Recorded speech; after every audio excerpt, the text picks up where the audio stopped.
de Jesus Cristo.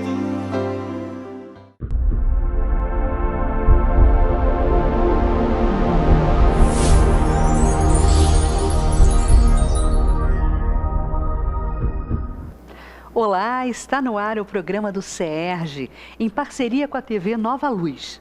Hoje daremos andamento a mais uma edição do Em Foco.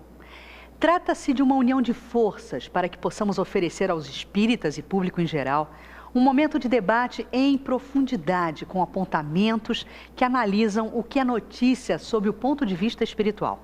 Vamos apresentar tudo o que esteja em foco e desdobrar os impactos dos acontecimentos, apontando atitudes que podem vir a nos favorecer no dia a dia.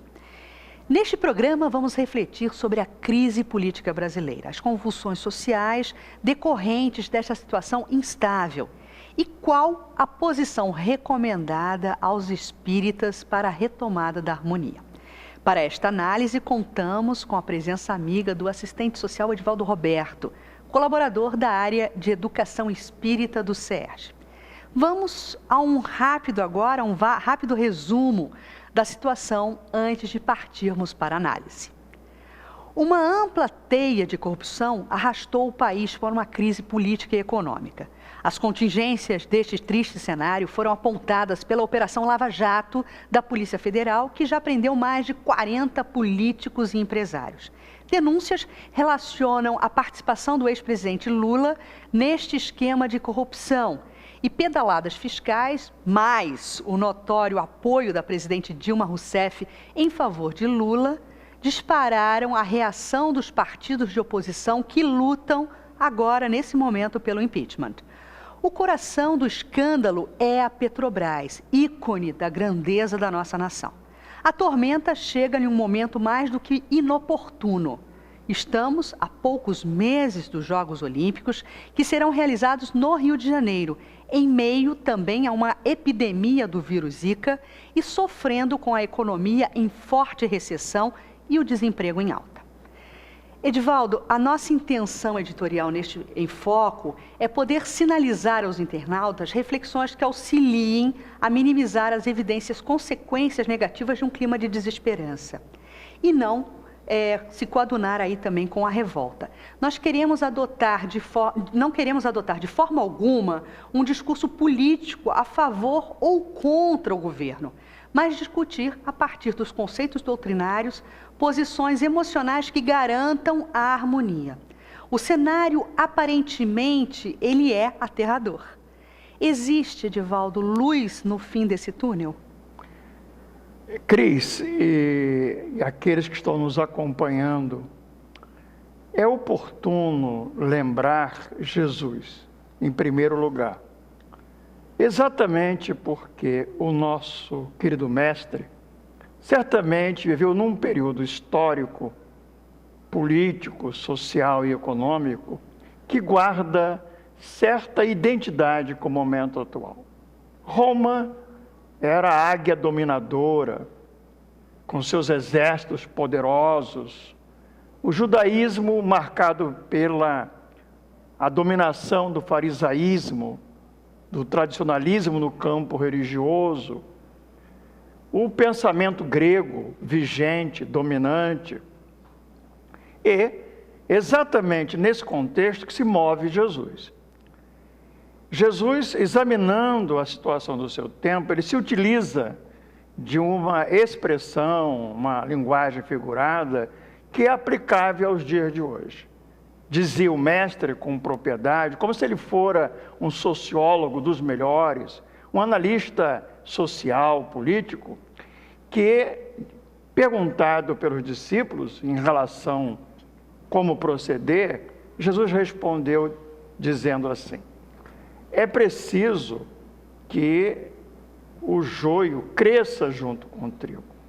Era impossível tirar o joio, extraí-lo, representando o mal, que se vivia naquele período histórico, sem pôr em risco o próprio trigo. Essa visão, que se poderia chamar, numa linguagem moderna, de dialética, é, ao meu juízo, a melhor para entender um contexto como esse do Brasil ou do mundo. O que isso significa? Que por enquanto, e certamente por um tempo ainda, o mal vai conviver com o bem. Ainda que o mal não tenha vida própria, não seja uma criação de Deus, tenha origem na condição humana, ainda no seu processo evolutivo de mediana condição, falta ao homem uma visão plena para se conduzir do ponto de vista individual e coletivo, daí o mal. Vamos conviver com ele. Vai fazer parte do processo conviver com o mal. E diante do mal é preciso uma tranquilidade para entendê-lo. E a doutrina espírita, tomando Jesus como referência, recupera essa análise dialética, entendendo, primeiro, que se o mal não é de origem divina, é criação do homem, exatamente por isso mesmo, não poucas vezes esse mal, pedagogicamente, é utilizado para promover o bem. Não sem razão, Jesus dissera, ai de quem, por quem venha o escândalo.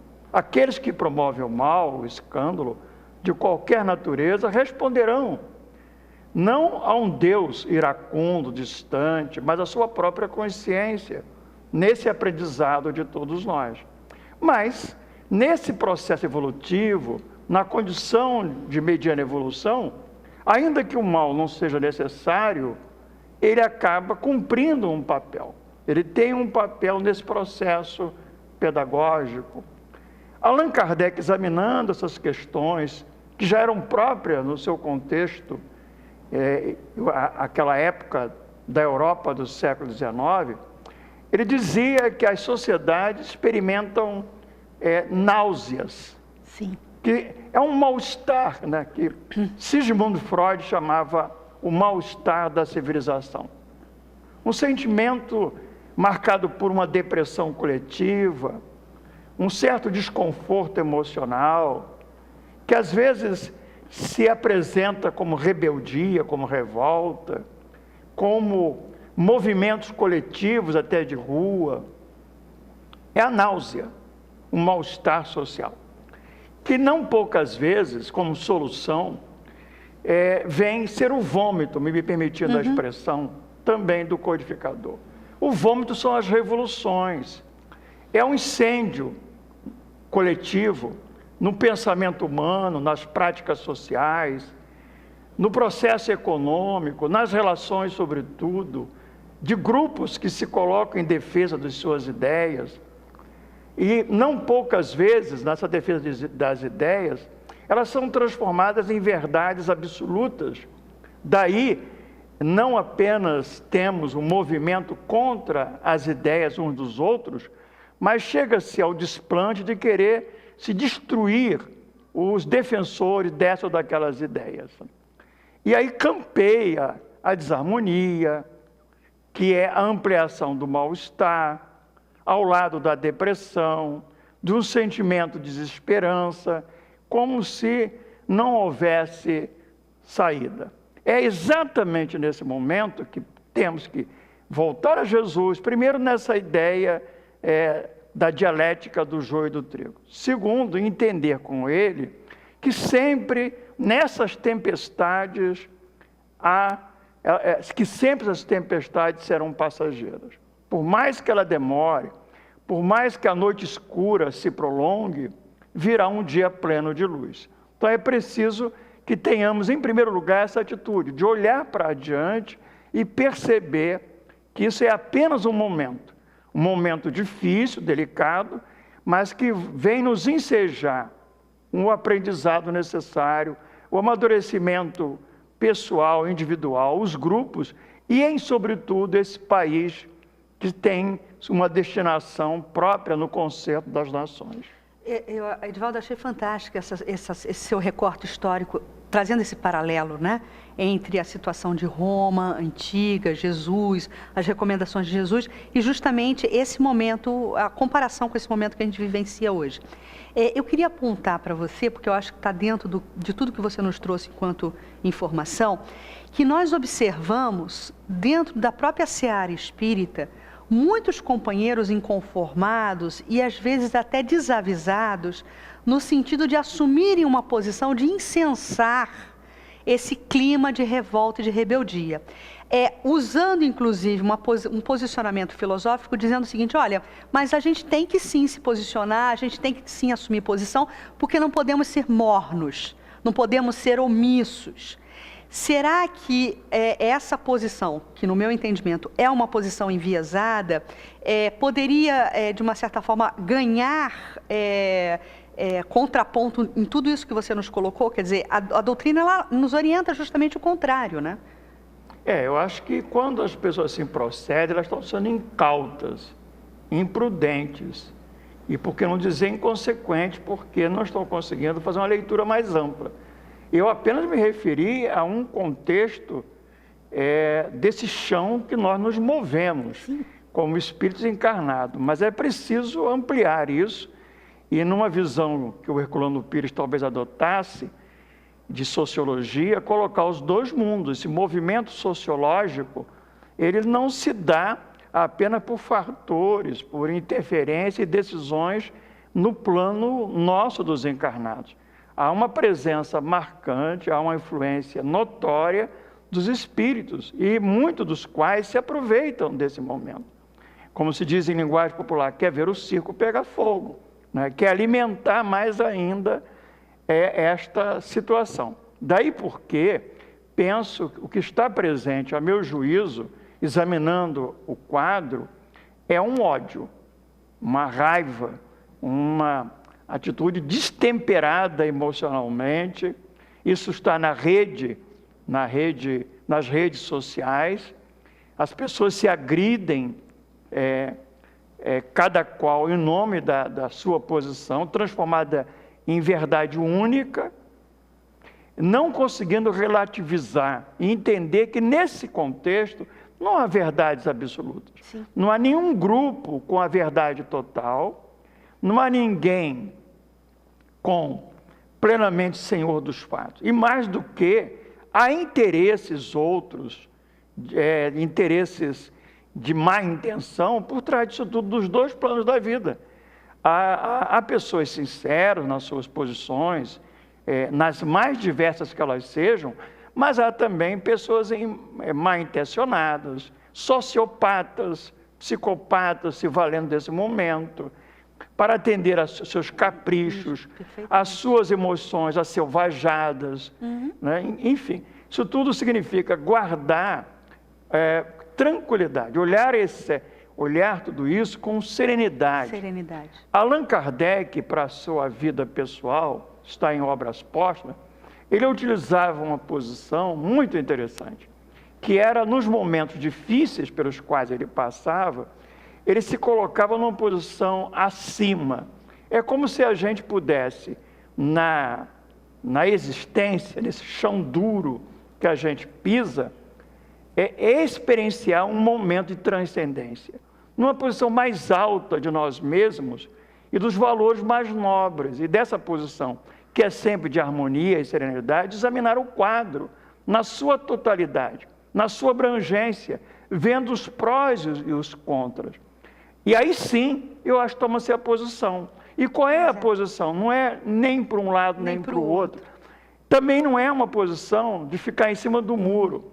É ser ativo. Em que direção? Do bem. Promover o bem. E o bem será sempre fruto do equilíbrio, do bom senso, será sempre fruto da contribuição mais nobre, da palavra que orienta, que esclarece, que conforta, e mais do que de um sentimento elevado. Lembrando Carl Gustav Jung, um dos poucos estudiosos da alma humana que preferia distinguir sentimento de emoção, pela própria etimologia da palavra, ela tem a força que nos faz mover, mas ela é sempre cega. A paixão sempre é cega. E o sentimento, ele é mais acurado, ele é mais elaborado, porque ele, para ser experienciado, depende de amadurecimento.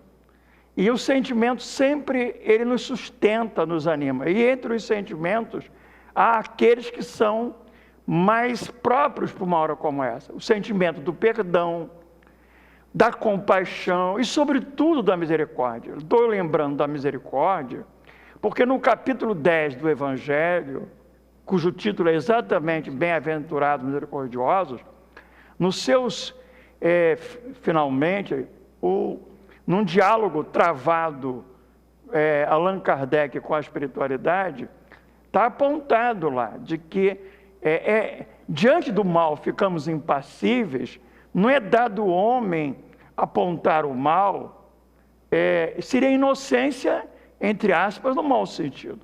Nós temos que ser capazes e maduros de enxergar o mal, até para saber lidar com ele, perceber o mal. Mas perceber o mal não significa necessariamente a atitude do ódio contra aquele que promove o mal, ou a guerra contra aquele que promove o mal, porque a história, numa gangorra, sempre demonstra, isso está no Evangelho, quando Jesus alerta Pedro, olha, Pedro, guarda a espada, porque aquele que a utiliza, mesmo para se defender, será vítima dela logo depois. Todo movimento histórico, marcado por revoluções, aqueles que tomaram a posição mais alta na gangorra, depois estavam na posição mais baixa, né? A Revolução Francesa foi assim. Aqueles que promoveram a derrubada da Bastilha, né? Logo depois, enlouquecidos pelo poder, aqui cabe lembrar, por exemplo, Paul Marat, tomado pela loucura, promoveram a morte dos seus companheiros que estavam na primeira hora. E Paul Marat fazia isso, decretava a morte, acenava a morte dos seus antigos companheiros, com uma mão na caneta e outra na Bíblia. Então isso mostra a loucura de que somos capazes, evidenciando a necessidade do equilíbrio. Então eu acho que, sobretudo, o espírito nessa hora tem que dar o exemplo desse sentimento da compaixão. Não é a omissão, não é não entender o mal, saber das consequências, mas não alimentar o mal que aí está, porque ele tem ele não é permanente, primeiro, e segundo, ele não é também de tempo longo. Por mais que ele demore, ele não há de permanecer. E o que temos que fazer nós outros dentro da posição de equilíbrio, é dar o exemplo, com a retidão, com o posicionamento, não endossando comportamentos equivocados. Muitos de nós que às vezes aponta o grande mal, esse mal espetacular, comete o pequeno mal, faz a pequena corrupção, deixa de cumprir o que lhe cabe cumprir no seu cotidiano, no trânsito, no uso da garagem do prédio, no trato com a sua empregada doméstica, no trato com o subalterno. E que a gente julga inofensivo essas pequenas atitudes, mas que formam uma cultura. Sim, e o grande mal, esse mal espetacular, sempre começa no pequeno mal. No pequeno. Nesse mal que a gente vai relevando, dizendo, não é sem importância. Isso não tem importância, sim, né?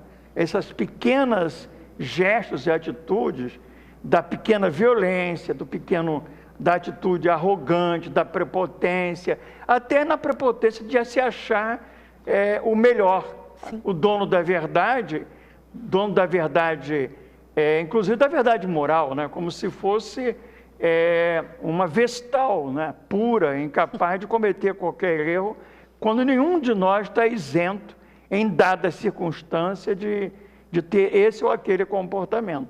Edivaldo, eu quero pegar um gancho da sua fala, quando você nos fala que esses processos humanos, eles sempre, evidentemente, estão sendo acompanhados, apoiados ou não pela dinâmica espiritual. Sim. Né? E por características dessa dinâmica espiritual, da dinâmica boa e da dinâmica má, não esclarecida também. Sim.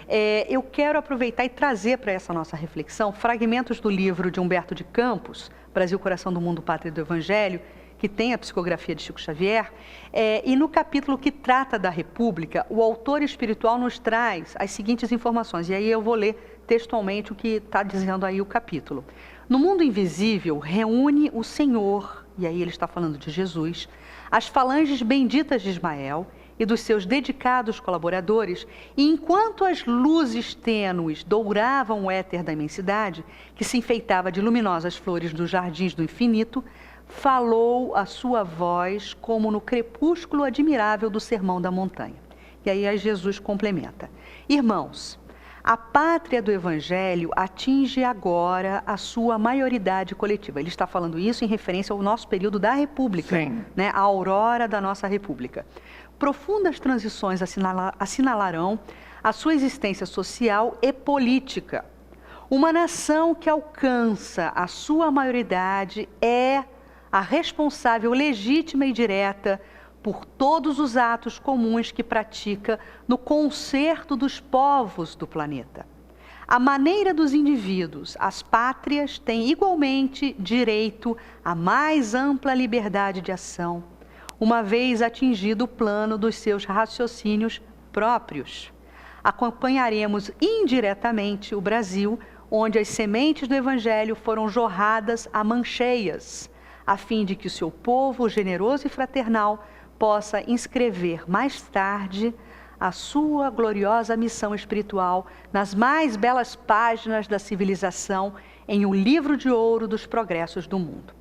Então, Edivaldo, pelo que nos diz Humberto de Campos, já na proclamação da República, nosso Brasil já havia, naquele momento, alcançado essa maioridade enquanto nação. Ele também nos fala que, em algum momento aí no meio do caminho, houve uma suspensão de um período de tutela mais próxima do plano espiritual, a partir desse momento da República, impulsionando, e aí eu estou colocando entre aspas, um caminhar com as nossas próprias pernas. Nós estamos sofrendo, nesse momento, Edivaldo, as consequências dessas decisões equivocadas? Não, certamente, porque, veja, quando ele fala de maioridade, até se fizer um comparativo conosco, os indivíduos, quando é que se atinge a maioridade? Não é com 50, não é com 60, 80, né? O próprio Código Civil, toda a noção que o Brasil se utiliza, fala aí por volta de 18 anos, né? Enfim, quando se alcança essa idade aí, 18, 21, então, eu quero dizer o seguinte, juventude, é um jovem adulto. Eu acho que quando foi dito isso lá, está se falando de um jovem país, que ali, naquela primeira república, nós estamos adentrando a juventude. A juventude é muito próxima da adolescência, não é? Se alcança a maioridade, mas não necessariamente a maturidade plena. Isso vai sendo construído. Mas para ser construído, é preciso liberdade, a experiência da liberdade. Agora, a liberdade ela é interessante, porque ela é liberdade para ou liberdade de, não é? Ou seja, primeiro, a nossa liberdade ela é sempre limitada. Ela sempre está dentro de circunstâncias, de possibilidades, ela não é plena. Ela está sempre circunscrita a momento histórico, às condições econômicas, às condições sociais, culturais, mesmo que estas sejam criação do próprio país ou do próprio indivíduo. Onde nós temos liberdade maior é no plano da intencionalidade, né? É no plano da consciência, no plano superior das decisões mais profundas. E aí significa responsabilidade, que nós não vamos poder nunca alegar que esta ou aquela circunstância, mais ou menos limitadora, foram responsáveis pelas nossas decisões. A responsabilidade das decisões são sempre nossas, de indivíduos e coletividade, como o texto está colocando. Por exemplo, o Brasil, na Primeira República, os seus idealizadores sonhavam com uma educação universal. O Brasil não experimentou isso décadas e décadas. Agora, muito recentemente, nós conseguimos colocar quase 100% das crianças na educação fundamental. Precisou de um largo tempo. Na área da assistência social, só com a Constituição de 88, ela se tornou uma política pública. Essa mesma Constituição, ela fala dos direitos sociais. É a Constituição, por exemplo, que traz como fundamento da República a dignidade da pessoa humana. Isso é muito recente.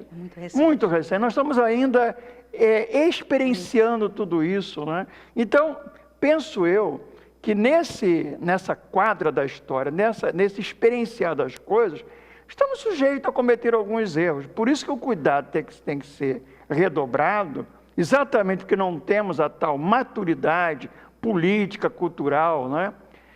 Institucional. Nossas instituições não são muito frágeis, são conquistas recentes. Temos que ter muito cuidado e zelo com esse momento. E temos que ter tino, bom senso em nossas decisões, pensar e, sobretudo, olhar com muito cuidado para a nossa própria realidade interna no que diz o povo. Muito recentemente, num programa de televisão, o Caetano Veloso, artista, pessoa pública, falava com indignação de que nós não superamos, por exemplo, uma brutal desigualdade social que esse país experimenta. Isso mostra que somos um país ainda muito jovem. Ainda temos um caminho longo a fazer. Então, quando eu estou trazendo isso, é para mostrar, num exemplo, o cuidado que temos que ter, que esse ou aquele comportamento tomado, a quem vai prejudicar? Sim. Tem que pensar muito. Alguns de nós conseguiremos passar por isso com relativo conforto, sem abalar a nossa própria condição. E esses milhões que estão marcados pela desigualdade, que já estão no apartheid social e econômico, temos que pensar qual é a consequência dos males, qual é o mal maior e qual é o mal menor, a quem está atingindo, a que interesse estamos servindo. É um país ainda com a cultura colonial, é um país ainda que segmentos da população não têm direito de ter direitos, que há uma elite no país com essa marca colonial. Parece que é uma elite que tem saudade da Europa. Celso Furtado, de maneira oportuna, dizia que é uma elite que está à beira-mar, olhando para a Europa e de costas para o país. Então, temos que analisar tudo isso com muito cuidado, com muita atenção, para que medidas tomadas, em nome até da boa intenção, não venham a trazer consequências difíceis de serem depois retomadas. Não significa, como está volta ao capítulo 10 do Evangelho segundo o Espiritismo, que não tenhamos que apontar o mal. Sobretudo, diz lá o texto, quando esse mal traz um prejuízo coletivo. Ele tem que ser trazido, examinado.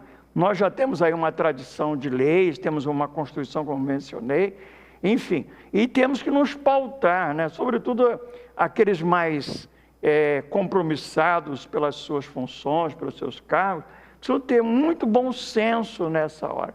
Uma atitude muito ponderada e a nós outros, aqueles que somos eleitores, votantes, temos que ponderar muito nesse momento em nossa tomada de decisão para que não alimentemos uma fogueira que já está aí acesa por paixões, contaminadas por posições e aí mais, enredados às vezes, porque nós estamos nesse momento histórico das redes sociais, né, alimentados por um movimento acumulativo de notícias mal postas, apressadas, sem um exame mais acurado, com pessoas chamadas de opinião de plantão, ditando modas de opinião no campo político, econômico. Enfim, é uma hora muito delicada para que se seja assodado, para que se tome atitudes apressadas, sem um amadurecimento, sem uma reflexão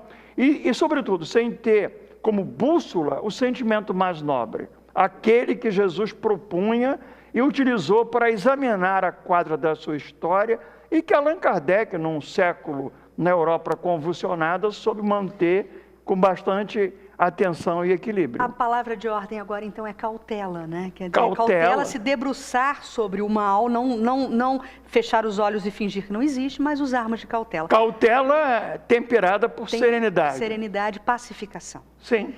A gente vai fazer, Edivaldo, a conversa está ótima, a gente vai fazer um breve intervalo agora para retomarmos logo em seguida esse nosso diálogo que, para mim, está enriquecedor.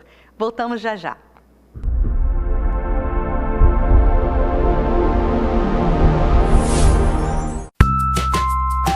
O Clube de Arte está lançando este mês um combo da revista Espiritismo Kids. Esta obra é a publicação indicada para crianças de 6 a 14 anos.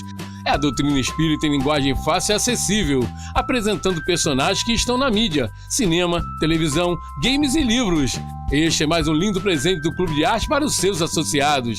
Vale a pena conferir. Ligue 0 Operadora 21 3017 9800 ou acesse clubedearte.org.br.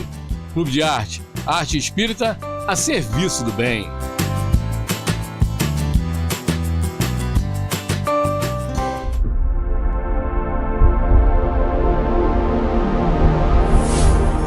Bom, nós estamos retomando com esse debate aqui no Em Foco de hoje. Estamos recebendo Edivaldo Roberto, temos a grata satisfação de tê-lo aqui conosco no estúdio da TV Nova Luz. E agora, Edivaldo, levando carona numa pergunta formulada a Chico Xavier no programa Pinga Fogo, na extinta TV Tupi, na década de 60, eu gostaria que você comentasse a atualidade da resposta de Chico Xavier, inspirado e assistido de perto naquele momento pelo seu espírito protetor Emmanuel. E foi feita a ele, ao Chico, a seguinte pergunta, e eu vou ler literalmente o que foi dito a ele. Perguntado a ele, com relação à situação do Brasil, em termos gerais, em que a espiritualidade maior pode instruir-nos a respeito, responde o benfeitor espiritual Emmanuel. Emmanuel diz o seguinte: estamos hoje em meio a uma crise moral de grandes proporções, isso já na década de 60. Uma crise moral de grandes proporções, o que de modo geral ampliaria os problemas cotidianos de uma nação qualquer, assim como se faz conosco. A conscientização de nossa condição de corresponsáveis por tudo que se passa ao nosso redor é o que deve prevalecer. Passamos por um momento de revisão de conceitos morais e éticos.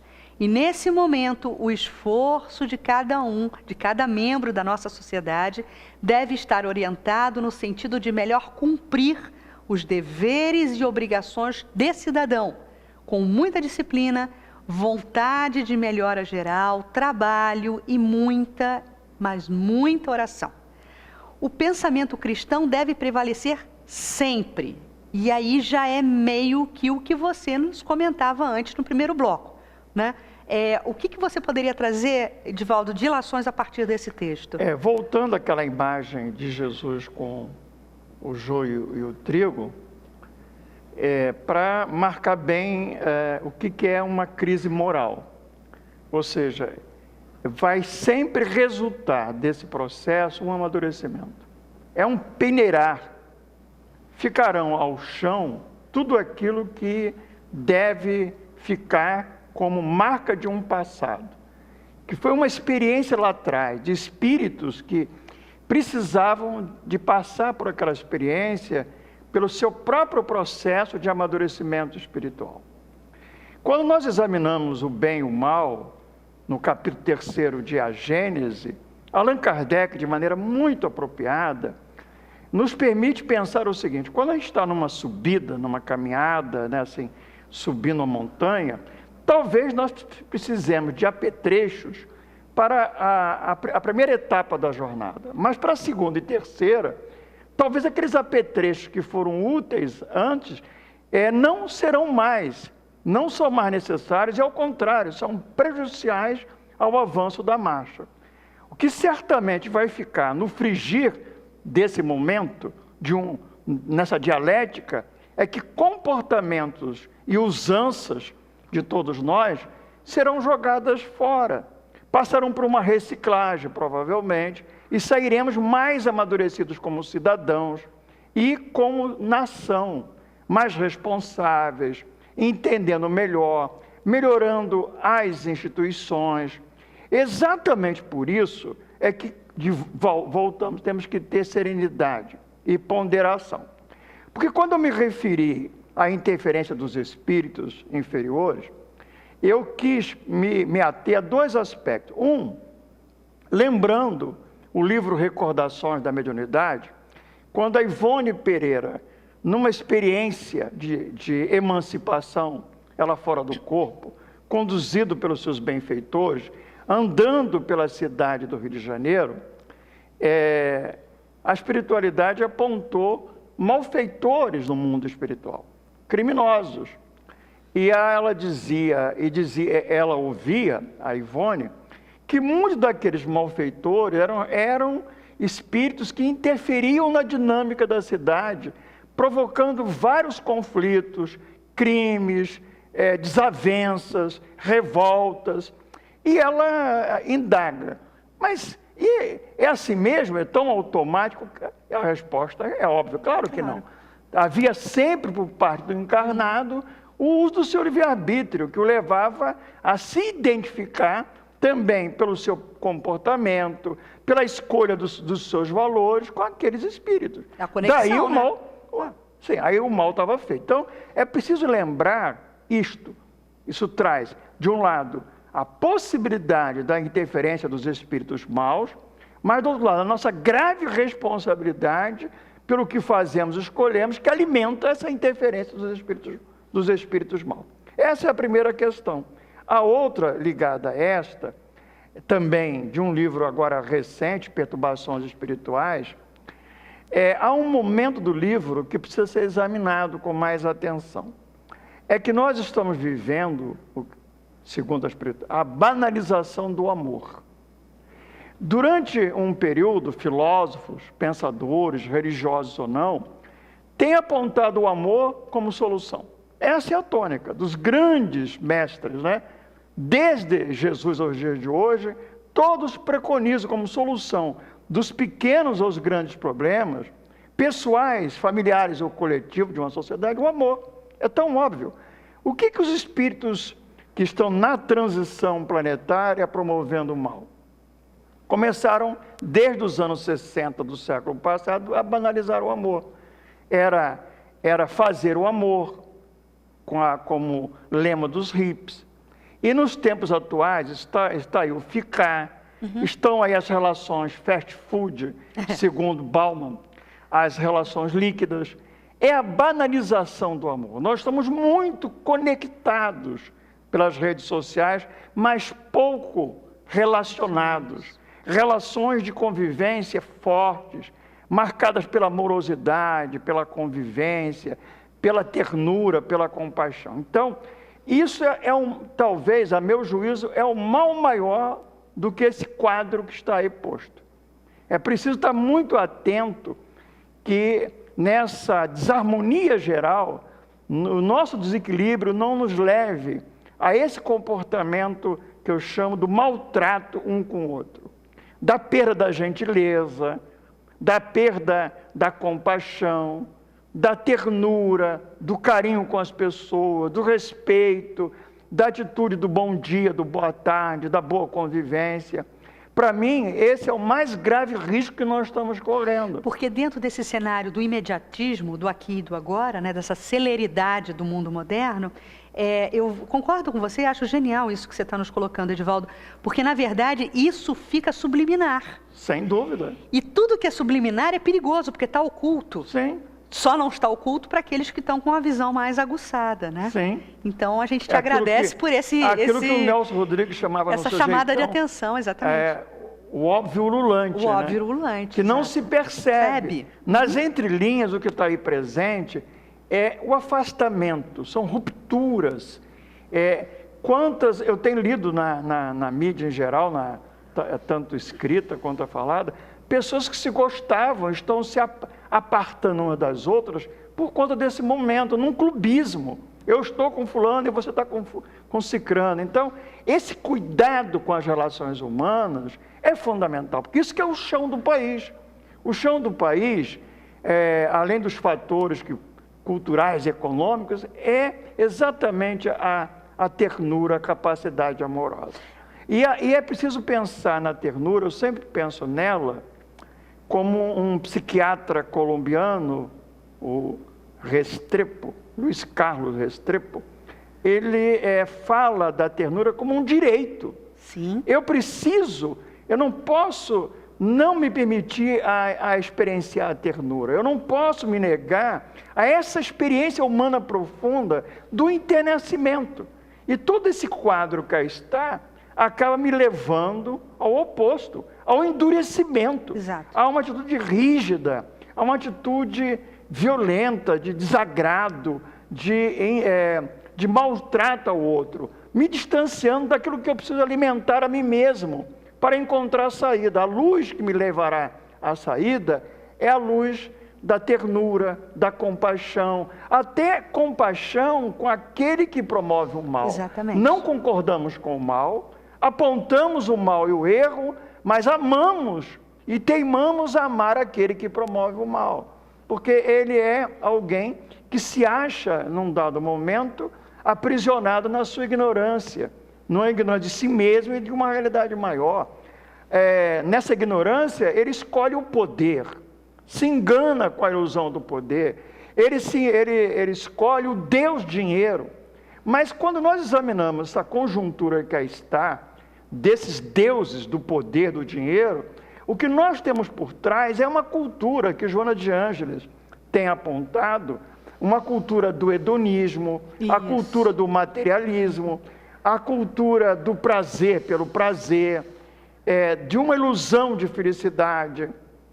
Quando as pessoas optam pela ilusão do dinheiro, por exemplo, de roubar, de enganar, mentir, surrupiar dos cofres públicos para atender os seus caprichos, é porque ela está dentro dessa cultura mais ampla. E ela se deixa levar fazendo esses crimes para ter dinheiro para gastar em hotéis em Paris, em jantares, em bebidas caríssimas, em roupas, viagens. Mas e nós outros? Às vezes não nos iludimos também com esse imediatismo, num consumismo, ainda que seja de tamanho menor, mas enlouquecidos, porque o Frei Beto diz que nós temos uma religião nova, essa religião desses interesses, cuja catedral é o shopping center. Então, temos que pensar como é que essas coisas se ligam umas às outras. Senão nós nos escudamos num falso moralismo, numa ideia de falsa perfeição em relação a nós mesmos, e vamos escolher bode expiatório. Todo momento histórico de crise grave se escolhe um bode expiatório. O mal-estar é tão grande que a sociedade quer o bode expiatório. Quer o bode expiatório para levá-lo à fogueira, achando que com isso se resolve o problema coletivo, que se acomoda momentaneamente, se apaziguam as consciências que também estão culpadas, e aí logo mais tudo volta à tona e vai precisar de um outro bode expiatório para de novo ser imolado nessa fogueira da loucura, da violência, da cobrança, da vingança, da vindita, como se tudo isso fosse resolver.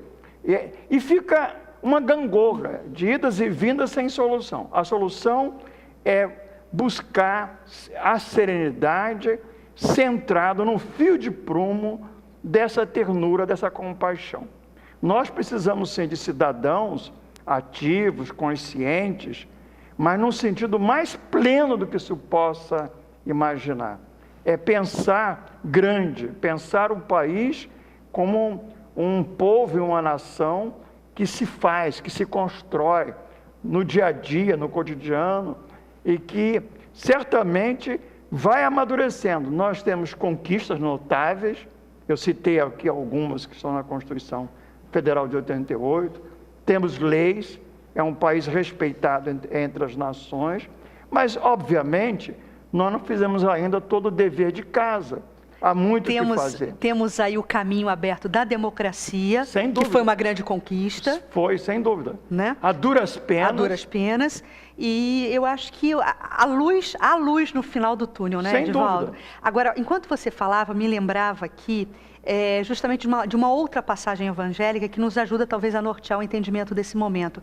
Quando você fala desses novos códigos modernos, dessa nova cultura, né, do materialismo, eu traço imediata referência com aquela passagem de Jesus junto à mulher samaritana, junto ao poço. Sim. Onde ele fala da água que não dessedenta, Sim. ou da água que mata a sede, né? Uhum. Eu acho que é muito isso, né? Sim. A gente saber eleger a água que vai nos matar a sede, né? Nos tirar dessa ilusão coletiva e vai nos chancelar realmente a felicidade. Nós estamos em época do GPS, que às vezes nos leva para um caminho difícil. Pois é. Mas um antigo instrumento de orientação, a bússola, ela não costuma errar. E quais são a bússola que a gente precisa nessa? De valores. Sim. Valores super. Eles é que estão esquecidos. Os valores mais nobres estão postos ao chão.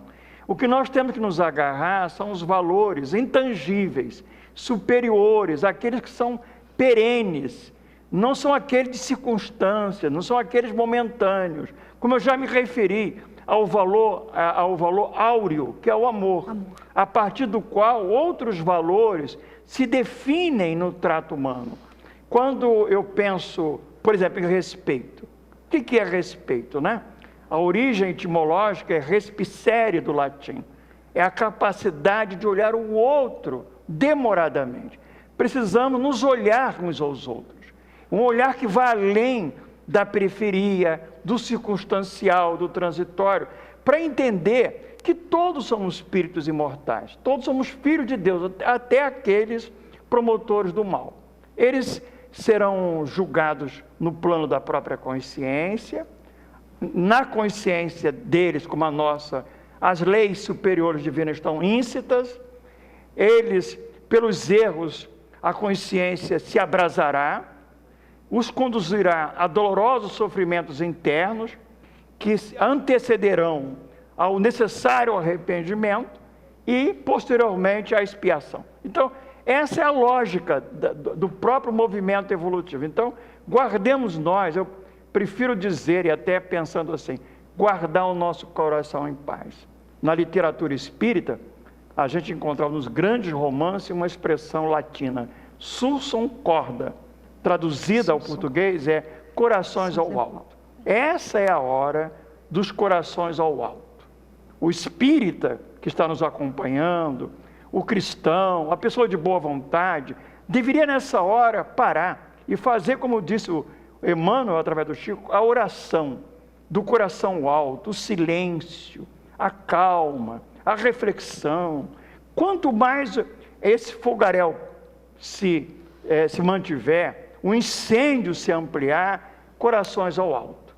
Serenidade, oração. A oração não é uma atitude de inação. Passiva. É a mais perfeita forma de ação, é a oração. Perfeitamente. É o coração que se abre. E o coração que se abre fala, ele age, ele promove.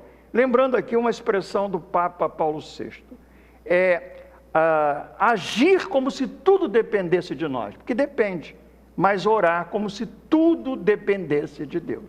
Exatamente, Edivaldo, então a gente já está encaminhando aí para o final do nosso programa, a gente vai agradecer muito a sua presença amiga, foram reflexões profundas que eu tenho certeza que enriqueceram, né, esse nosso ouvir, e a gente vai chamar agora um fragmento da gravação do Pinga Fogo, que foi levado na década de 60 na TV Tupi, e a gente vai exibir agora um pedacinho desse programa, onde Chico Xavier vai nos brindar com uma psicografia recebida ali no local, no estúdio, uma psicografia de Castro Alves, que eu acho que tem muito a ver com esse momento aqui que estamos vivendo no Brasil.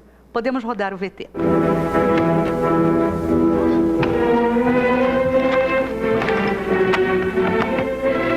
O próprio Chico Xavier lerá para os senhores e para os telespectadores a mensagem que acaba de psicografar.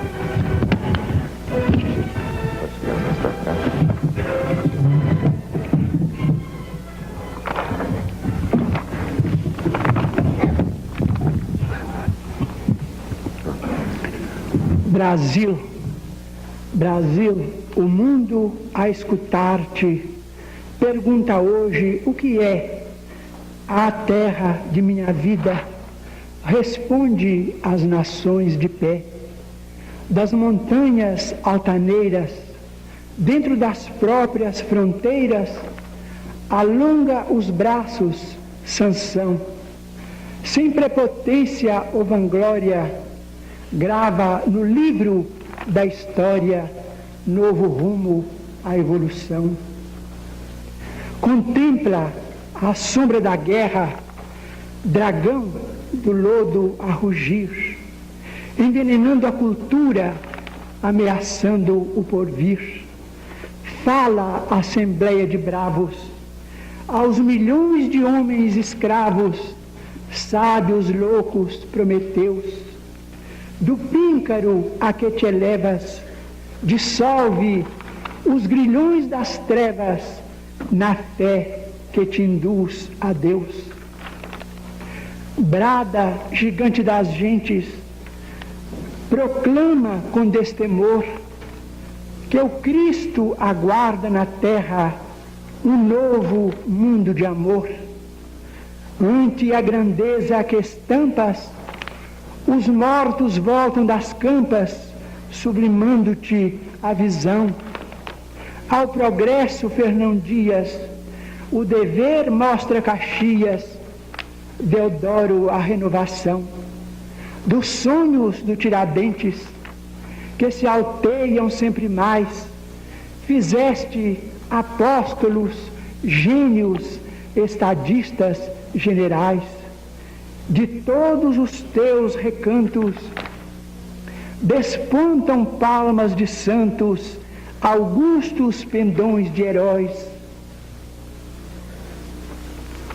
Astros de brilhos tamanhos, Andrada, Feijó, Paranhos, em teus céus brilham por sóis.